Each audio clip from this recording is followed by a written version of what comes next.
Hey there, welcome to The Explainer. Let's just cut right to the chase today. I want you to imagine we're sitting across the table, grabbing coffee, having a totally honest, one-on-one conversation. We're skipping all that usual guru fluff, okay? No fake luxury cars in the background, no screaming about secret crypto hacks. Just you, me, and the unfiltered truth about money that nobody actually wants to talk about. Okay, let's dive into this. Because we're about to tear down pretty much everything you've been taught to believe about wealth since you were a little kid.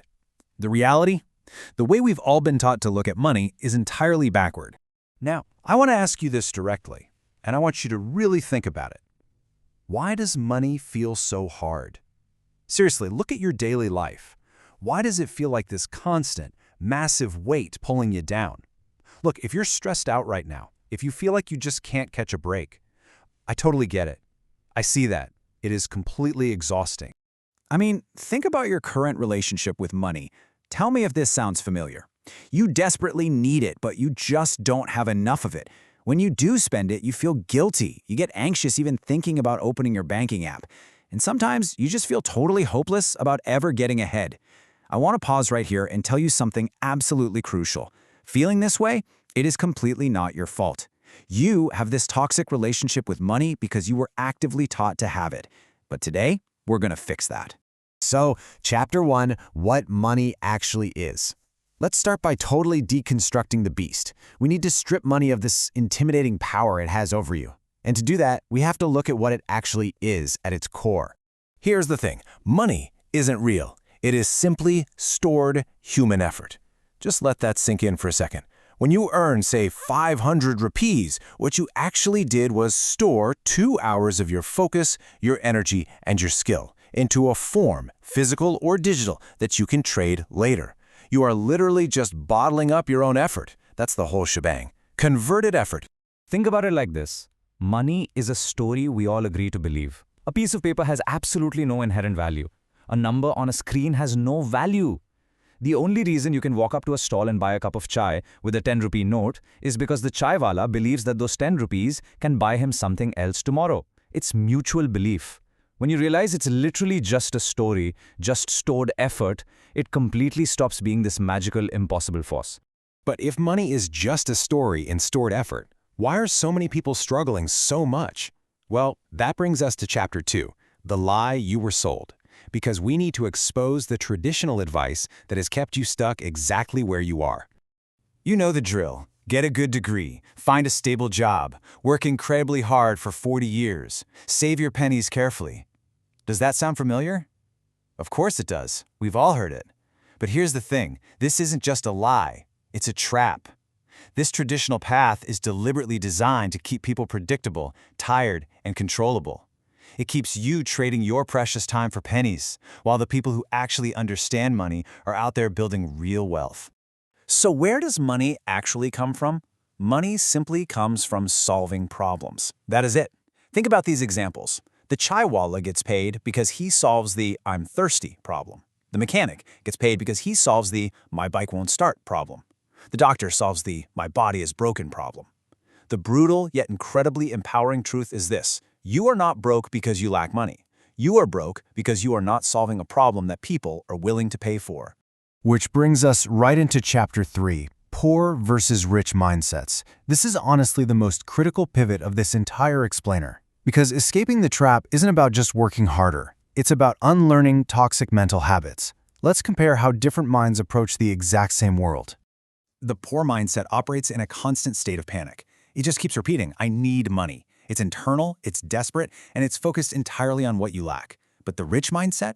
It asks an outward-focused, incredibly powerful question. What problem can I solve? Your language literally shapes your reality. When you shift your words from needing something to offering something, your brain instantly starts looking for opportunities instead of dead ends. Now, apply this exact same concept to your career. The poor mindset basically begs for a paycheck saying, I need a job. The rich mindset focuses on building a valuable capability. I need a skill that solves problems. You see, jobs can be taken away in an instant, but skills that solve painful problems, those make you incredibly valuable forever. So we've torn down those mindset traps. Now let's look at the actual mechanics of wealth creation in Chapter 4, the real formula for wealth. I'm going to give you a formula that is simple, but do not confuse simple with easy. The formula is this. Wealth equals value multiplied by leverage multiplied by time. Let's break that down. Value is how much someone actually needs your solution. Fixing a phone is pretty low value. Fixing a human heart, extremely high value. Then there's leverage, which is how many people you can reach. Fixing one person's phone is low leverage, but building software that helps 1,000 people, high leverage. And finally, time. This is consistency. Doing something for a week does absolutely nothing. Doing it for 5 years changes your life. Now listen to me closely here. You don't need to fix all 3 of these today. Just pick one element of this formula to move forward. All right, let's ramp up the pace a bit for Chapter 5, What the Wealthy Know. I want to hit you with some rapid-fire truths observed directly from truly wealthy people. And I'm talking about the quiet, system-building wealthy folks, not the fake luxury-renting influencers you see online. There are 5 real steps to the wealthy way. First, they trade value, not time, because your 24 hours in a day have a hard ceiling. Second, they actively chase uncomfortable problems. Why? Well, because the more uncomfortable the problem, the less competition there is, which means a way higher payout. Third, they think in decades, not days. Fourth, they rely on systems, not fleeting feelings of motivation. And number 5, they treat money as a side effect. The goal isn't the paper. The goal is becoming the kind of person who solves huge problems. The money just shows up when you do that. But, as we talk about building all this wealth, I want to soften the tone for a second and tell you a pretty brutal emotional truth. Money will not fix you. Money just amplifies who you already are. If you are deeply anxious with 0 rupees, you're going to be deeply anxious with 10,000. Money is an incredible tool for sure. It pays for your mother's medicine, it pays for your phone, it absolutely stops the midnight panic. But it is just a tool. It is not a healer for internal emptiness. That is only solved by becoming someone you are actually proud of. Let's bring all this high-level philosophy right back down to earth with Chapter 6, Your First Step Today. Because honestly, none of this matters if you don't know what to do when this explainer ends. Let's focus on an immediate, accessible action you can take from your living room right now. I want you to burn this question into your brain. Make it your repeating mantra. What problem can I solve right now? Forget the massive, complex world problems. Forget about building a billion-dollar tech company today. Look around you. Focus entirely on the immediate needs of the people right in your community.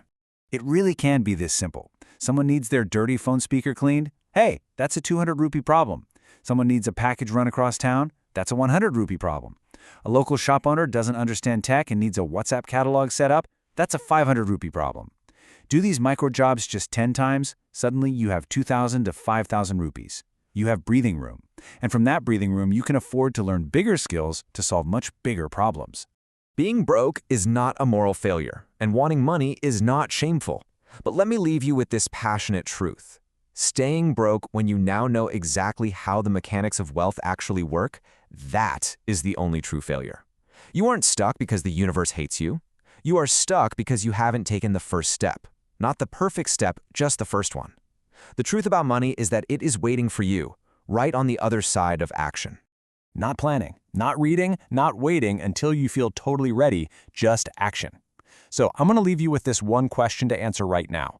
What problem are you going to step outside and solve today?